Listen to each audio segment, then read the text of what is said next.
Pessoal, boa noite, sejam bem-vindos. É um prazer falar com vocês.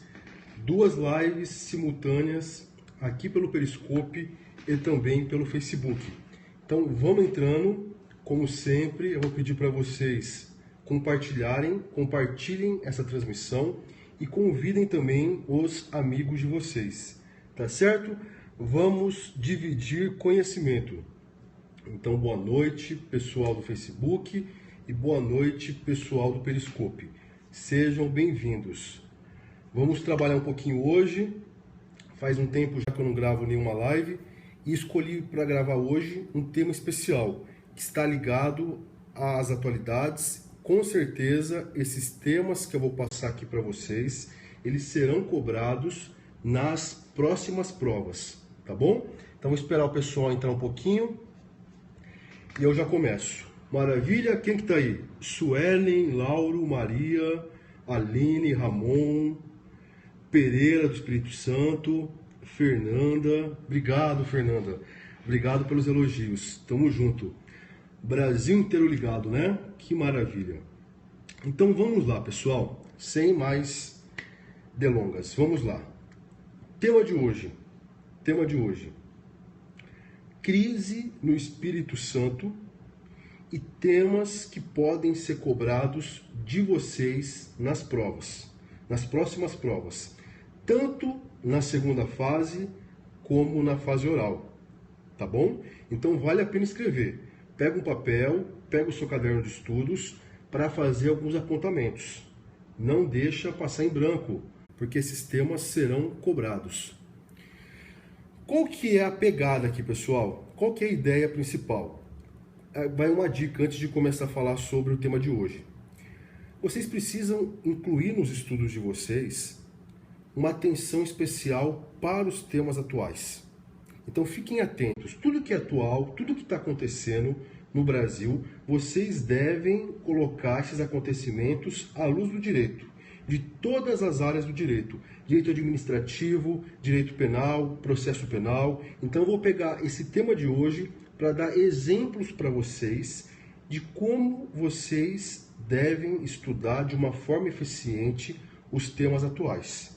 Porque há uma tendência do examinador cobrar os temas que estão em voga, os temas que estão sendo mais abordados na atualidade. Isso tudo está na cabeça do examinador. Então, para ele colocar na sua prova, é rapidinho. Entenderam? Uma visão macro, exatamente, Felipe. Uma visão macro e uma visão eclética, envolvendo todos os setores do direito. Tá bom? Então, vamos lá. Vocês estão acompanhando pelos jornais, pela internet, pela televisão, a crise que está acontecendo no Espírito Santo. Uma crise envolvendo a segurança pública. A Polícia Militar do Espírito Santo, ela deixou de atuar no policiamento preventivo, no policiamento ostensivo. E o caos se instalou no Espírito Santo. Um dos argumentos é que as mulheres, as famílias, atrapalharam a saída das tropas, das viaturas. Enfim, o cerne da discussão aqui não é esse. O fato é que a Polícia Militar do Espírito Santo deixou de atuar nas ruas do Espírito Santo. E essa ausência da Polícia Militar provocou o caos. Uma onda de saques, muitos homicídios, roubos, furtos. O índice de crimes no Espírito Santo aumentou em muito nos últimos dias. Tanto é que a Força Nacional de Segurança e o Exército tiveram que intervir. Tropas foram enviadas por Espírito Santo para conter a onda de criminalidade. E aqui eu quero deixar uma coisa bem clara. É óbvio, pessoal, é óbvio que os policiais militares merecem respeito, têm a dignidade deles e merecem ser valorizados. Isso é incontestável. Também é óbvio e é evidente que a população não pode ficar desprotegida, não pode ficar refém em suas residências. Então nós temos aí duas constatações claras e evidentes. Só que o tema aqui hoje não é esse. Eu não vou abordar quem está certo e quem está errado. Essa não é a discussão, tá bom? Então, feito esse esclarecimento, vamos lá. Pergunto para vocês, esse caos no Espírito Santo, vocês conseguem lembrar de uma teoria da criminologia, uma teoria principal, que tem ligação direta com esse caos? Alguém consegue dar um exemplo para mim? Vamos pensar sobre o enfoque da criminologia. Essa onda de violência, esses crimes que ocorreram no Espírito Santo, vocês conseguem encaixar alguma teoria da criminologia aí? Opa, o pessoal do Periscope aqui foi mais rápido, hein? E o pessoal do Face? Isso, o Rômulo também. Exatamente, parabéns para vocês aqui, o Rafa, a Yara, o Rômulo. Exatamente essa teoria. Teoria das janelas quebradas, perfeito. Eu não vi até hoje outras lives sobre esse tema, por isso que eu resolvi fazer para vocês hoje essa live. Notem que há uma ligação direta, pessoal, entre a teoria das janelas quebradas com a crise no Espírito Santo. Olha que tema interessantíssimo para cair na segunda fase da sua prova, na segunda fase do seu concurso, na sua prova oral. Crise no Espírito Santo e a teoria das janelas quebradas. Vamos aprofundar um pouquinho essa teoria? Vamos aprofundar um pouco? Eu acho que vocês conhecem a essência, mas vamos aprofundar um pouco a teoria das janelas quebradas. Começando pelo começo. Essa teoria, pessoal, ela surge nos Estados Unidos. Essa é a origem dela, Estados Unidos. No começo, lá na década de 60, ela começa a ganhar corpo. Ela não é desenvolvida ainda no campo da criminologia. Então prestem atenção. O desenvolvimento inicial da teoria das janelas quebradas, esse desenvolvimento não acontece logo de início na criminologia. Ela começa a ganhar corpo em estudos feitos por pesquisadores que não eram da área específica da criminologia do direito penal. Esses pesquisadores, na década de 60, lá nos Estados Unidos, eles fazem a seguinte pesquisa. Eles pegam dois veículos. Um veículo eles colocam num bairro nobre, num bairro mais tranquilo. E o outro veículo eles colocam em um bairro mais violento, mais carente. Passado algum tempo, eles percebem que o veículo que ficou no bairro mais pobre, no bairro mais carente, esse veículo ele sofreu uma rápida depredação, uma danificação muito célere. Em compensação, no outro bairro, no bairro mais tranquilo, mais nobre, o veículo permaneceu intacto. Primeira conclusão que eles extraíram dessa experiência. Primeira, a criminalidade está ligada à pobreza. Ora, se o veículo que está lá no bairro mais violento, mais pobre, foi rapidamente depredado, significa que a pobreza tem ligação direta com a criminalidade, tendo em vista que, no bairro mais tranquilo, o veículo permaneceu intacto. Em seguida, eles fazem o seguinte ato. Eles quebram, danificam um pouco o veículo que estava intacto, que ficou na região nobre. E aí eles percebem que, logo em seguida, esse veículo passa a sofrer mais danos. Ele passa a sofrer novas danificações. E outra conclusão eles extraem desse fato.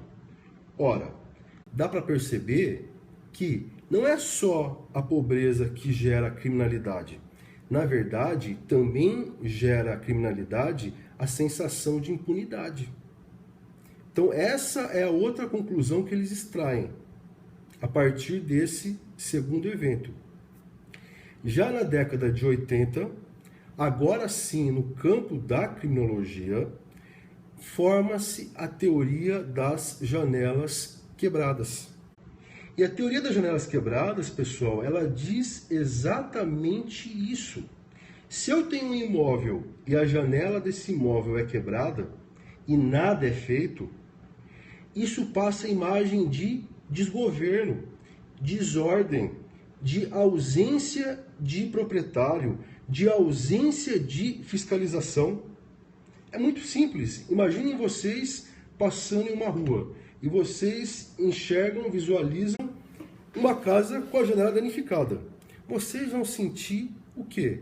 Que aquela casa está abandonada, que ninguém está cuidando dela, que não há ordem, que não há fiscalização. E todo esse cenário contribui para a realização de novos danos. Esse caos, essa desordem, é um estímulo para a prática de novas agressões, de novos danos. Entenderam a ideia? Isso aconteceu no Espírito Santo.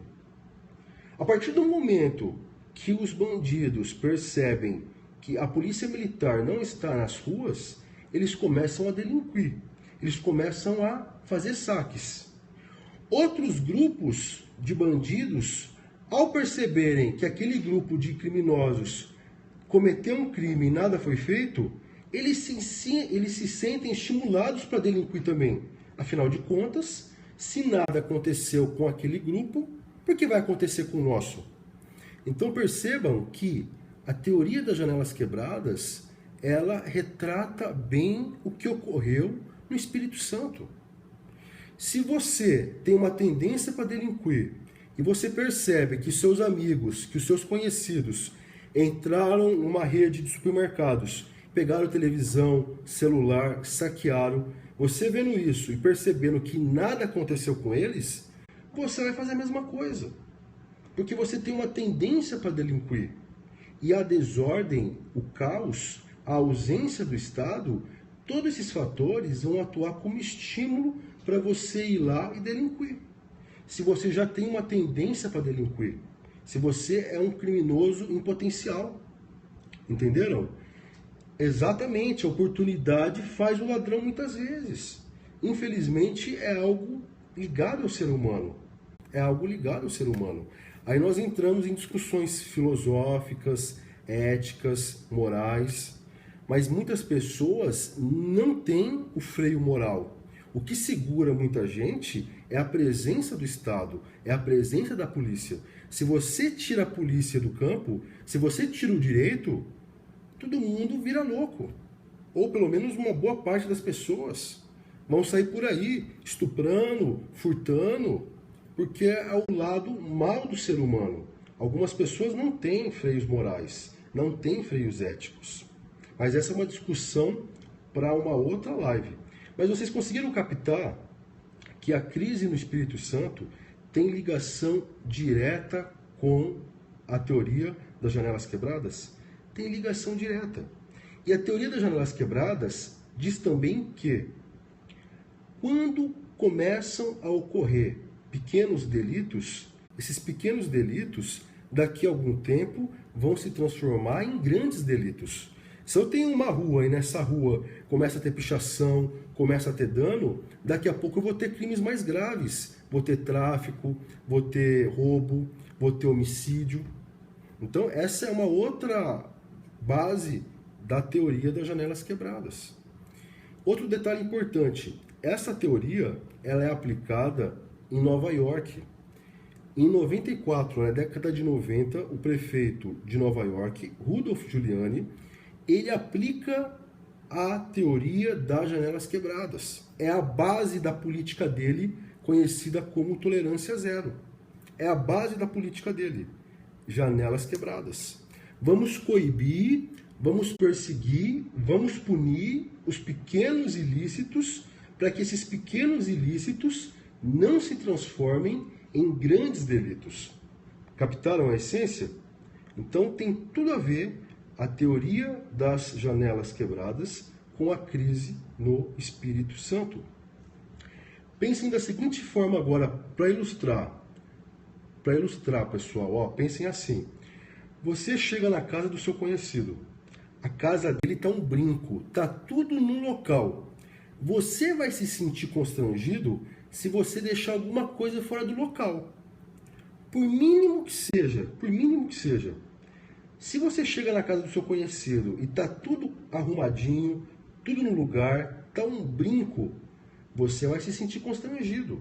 Você vai se sentir inibido. Se você tirar alguma coisa do lugar, você vai ter que colocar de volta. Porque vai dar para perceber na hora que alguma coisa está fora do lugar. Em compensação, se você chega na casa do seu conhecido e está uma bagunça, está uma zona, você não vai ligar de deixar um objeto ali fora do lugar. Você não vai se importar. Você vai falar, já está tudo bagunçado mesmo? Ele nem vai ligar. É ou não é? É mais ou menos o raciocínio que nós usamos na teoria das janelas quebradas. É mais ou menos esse o raciocínio. Se eu estou em um estado e nesse estado há policiamento constante, se esse policiamento ele é eficaz, eu vou ter medo de delinquir, porque eu estou sentindo a presença do Estado.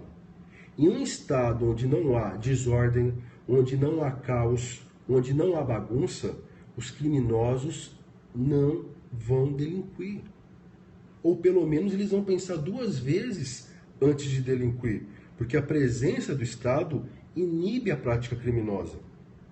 Por outro lado, se o Estado ele aceita a prática de crimes, se os criminosos não são punidos, se os saques são constantes, se eu estou vendo aqui vários grupos saqueando o centro inteiro, se eu estou vendo aqui que ali ocorreu um homicídio, ali ocorreu outro, e eu quero matar também, eu vou ali matar, vou aproveitar, vou entrar na onda, vou entrar no clima. Tenho meu desafeto, fulano matou ciclano, ali também teve homicídio, ninguém foi preso, vou lá matar também. Vou roubar, vou estuprar. Caos gera caos. Uma janela quebrada atrai novas pedras e novas vidraças serão quebradas. Porque aquele dano indica que o Estado está ausente. O Estado não está nem aí, ele não está preocupado, não tem fiscalização. Entenderam a essência? A essência é essa. A essência é essa.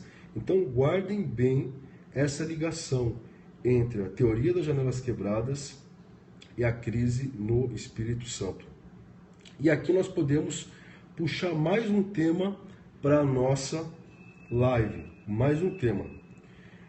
Notem, pessoal, notem que nesse tema entra também em discussão os modelos de política criminal. Entra em discussão os modelos de política criminal. Quais modelos de política criminal vocês podem citar? É inevitável falar também dos modelos de política criminal. E aí, quais modelos de política criminal vocês conseguem citar como exemplos? Ninguém tem uma sugestão aí? Participem, vamos, participem. Modelos de política criminal. Também tem ligação com a crise no Espírito Santo. Em suma, para vocês não esquecerem, nós temos basicamente aqueles dois extremos: o abolicionismo penal e o direito penal máximo. 880. Nós temos esses polos opostos.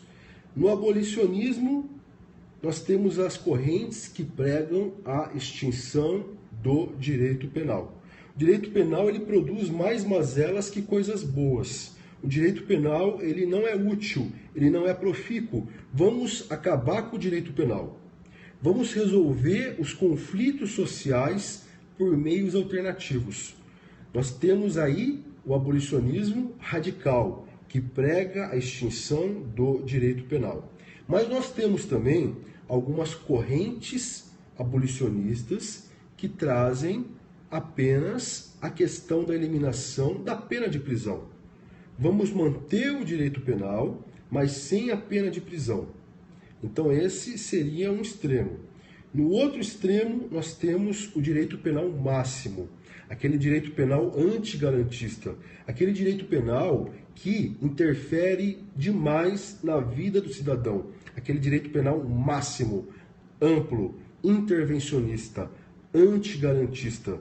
Esse está lá no outro extremo. E nós temos o caminho do meio, que são as correntes minimalistas. As correntes minimalistas. Essas correntes, pessoal, elas não defendem a extinção do direito penal, mas elas defendem uma intervenção mínima, uma atuação subsidiária. Elas defendem a atuação do direito penal apenas para a tutela de bens jurídicos essenciais. E aqui nós temos Roxin como exemplo, Zaffaroni. Então notem, nós podemos dividir as políticas criminais basicamente em 3 blocos. O abolicionismo, com as suas vertentes, o minimalismo, que é o meio termo, e um direito penal máximo. Então essas 3 vertentes também estão relacionadas com o quê? Com a crise no Espírito Santo. Com a crise no Espírito Santo. Por quê? Porque nós percebemos que o modelo abolicionista é totalmente utópico. Como defender, pessoal, o abolicionismo nesse cenário? O ser humano não está preparado, pessoal. Ele não está preparado para viver sem o direito penal. Ele não está preparado, infelizmente. Então, o abolicionismo é uma utopia. Peguem como exemplo o Espírito Santo. Se, sem a polícia, o caos se espalhou no Espírito Santo, imaginem uma sociedade sem o direito. É utopia, é uma quimera achar que a sociedade consegue viver sem o direito penal. O direito penal, portanto, é um mal necessário. Vejam como há uma ligação também da crise no Espírito Santo com as políticas criminais. O próprio professor Guilherme de Souza Nutti publicou recentemente um texto nas redes sociais dele criticando o abolicionismo e citando como exemplo a crise no Espírito Santo. Ora, como que eu vou eliminar o direito penal se, tendo o direito penal, acontece isso? Imagina sem ele. Se com ele está acontecendo aquela crise lá, imagina sem o direito penal. Então é mais um tema que pode cair na sua prova. Modelos de política criminal, porque esse tema está ligado ao direito penal e à crise no Espírito Santo. E tem mais um tema que eu acho que pode cair também, que é o seguinte. Pergunto para vocês, pessoal, em relação à pena, quais as finalidades da pena? Nós estudamos em direito penal as teorias absolutas, as teorias relativas, e nas teorias relativas nós temos a prevenção geral, positiva e negativa. Olha que interessante, a prevenção geral, tanto positiva como negativa, ela também está ligada à crise no Espírito Santo. Também a ligação total. Pergunto para vocês, a prevenção geral negativa, que tem como objetivo intimidar a atuação de potenciais criminosos, esse tipo de prevenção geral negativa, ela está presente no caos que tomou conta do Espírito Santo? É óbvio que não. Ninguém se intimidou. A maioria das pessoas que praticaram crimes não se intimidaram.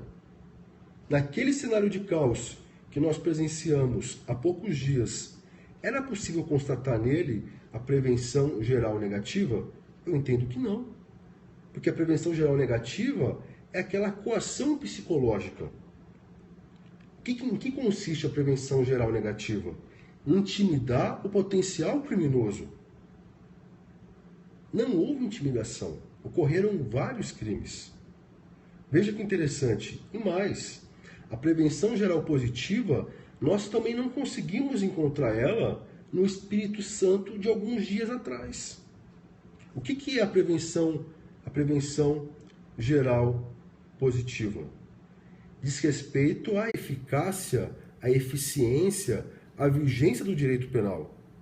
No Espírito Santo, que nós presenciamos há poucos dias, vocês conseguiram constatar nele a prevenção geral positiva? Também não. Então notem que esse tema, a crise no Espírito Santo, ela pode atrair para a sua prova vários temas. e todos estão ligados. Começando pela criminologia, teoria das janelas quebradas. Em seguida, partindo para os modelos de política criminal, servindo como exemplo de utopia em relação ao abolicionismo. E podendo fechar com as teorias da pena, prevenção geral negativa e prevenção geral positiva. Vejam que interessante, como dá para a gente fazer vários links. E outra coisa, ainda que a sua prova não questione diretamente esses temas, se existir uma forma de você inserir esses temas na sua resposta, a sua resposta ela vai ganhar um plus, ela vai ganhar conteúdo, ela vai ganhar qualidade, porque você vai falar de criminologia, você vai falar de uma teoria americana, você vai falar sobre modelos de política criminal, você vai falar sobre teoria geral da pena. Então notem, são as cerejas do bolo. Ainda que a banca não cobre de você diretamente esse conteúdo, se o tema estiver relacionado a ele, dá um jeito de encaixar. Encaixa e passa o trator, porque a sua prova vai ficar diferenciada. Vai ficar diferenciada. Você citando tolerância zero, citando o movimento Lei e Ordem, entenderam? Por isso que é importante você ter um conhecimento amplo e eclético em relação a esses temas. Outro detalhe importante que eu quero passar para vocês, mais um tema que pode cair, de direito administrativo. Apesar de não ser da minha área, fiquem ligados. Responsabilidade civil do Estado vai cair. O examinador vai querer saber se você está por dentro da jurisprudência em relação aos ilícitos cometidos pelos criminosos. O preso que acabou de fugir, por exemplo, que estava sob tutela do Estado, ele acabou de fugir, ele vai lá e comete um crime. Qual que é a responsabilidade do Estado em relação a esse ato dele? É objetiva? É subjetiva? Foca nisso. Foca nisso. Principalmente com a carnificina que tem ocorrido nos presídios. Então foca nisso em administrativo. Passando agora para o processo penal. O examinador pode pegar, como exemplo, os saques que ocorreram no Espírito Santo, nas lojas, nos mercados. Esses saques, passando no processo penal, o examinador vai perguntar para você, esse tipo de conduta, essas condutas, que tipo de conexão é essa? Olha que interessante, agora no processo penal, várias pessoas, sem ligação, sem vínculo, resolvem saquear simultaneamente o mercado. Que tipo de conexão é essa? Que tipo de conexão é essa? Vejam, tudo isso que eu estou falando tem ligação com o Espírito Santo. Alguém lembra desse tipo de conexão? Alguém lembra ou não?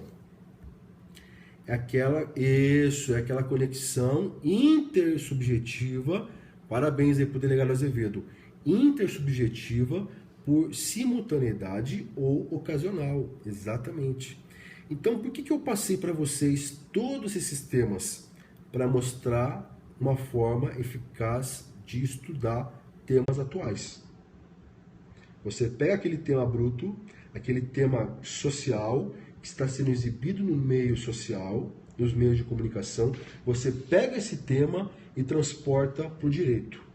Começa lá na criminologia. Opa, teoria das janelas quebradas. Vou usar isso como a carta na manga. Se cair na minha prova escrita ou na minha oral, vou citar a teoria das janelas quebradas. Vou citar a lei e ordem. Vou citar a tolerância zero. Porque tem ligação. Agora, eu posso também passar a desenvolver os modelos de política criminal. Posso falar que o que aconteceu no Espírito Santo é um exemplo de que o abolicionismo penal não é cabível na sociedade atual. Modelos de política criminal. E posso ainda falar das teorias da pena. Prevenção geral negativa, prevenção geral positiva. No caos que tomou conta do Espírito Santo, nós não conseguimos encontrar nem a prevenção geral negativa, nem a prevenção geral positiva.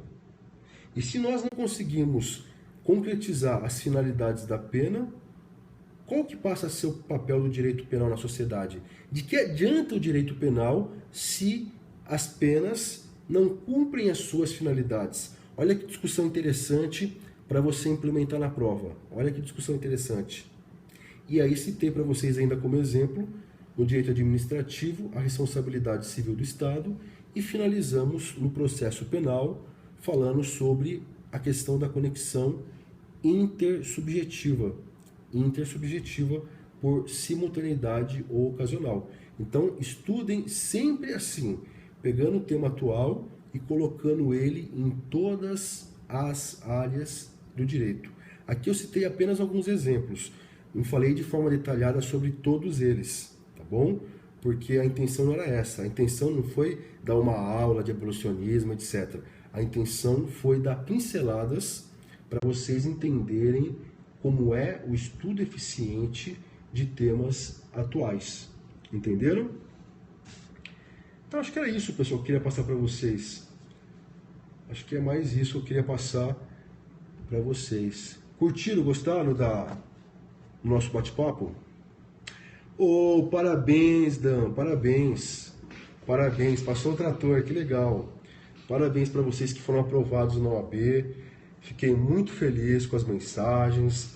Eu acertei, né, a peça, o tema da peça foi significância. Já falamos muito sobre insignificância.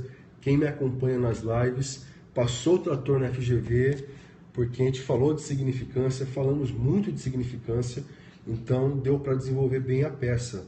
Fiquei muito feliz por ter acertado o tema da peça. Vocês estão de parabéns, tá bom? Vamos juntos aí conquistar cada vez mais coisas boas. Então é isso, pessoal. Vou ficando por aqui então. Opa, tá caindo aqui. Pronto, voltou. Então é isso. Obrigado pela companhia de vocês. Espero que vocês tenham gostado da live. Deixem essas anotações guardadas para revisão no momento oportuno. Valeu, também amo vocês. Amo vocês. Quem não me segue ainda, segue lá, tá bom? Instagram, Periscope, YouTube e Snap. Instagram, Periscope, YouTube e Snap. Delta Thiago com TH. E no Facebook, Delegado Thiago, tá bom? Valeu, Vani, Pamela, Armando, Maria, Camargo, valeu a todos vocês. Brigadão mesmo. Até a próxima. Fiquem com Deus e bora passar o trator. Valeu!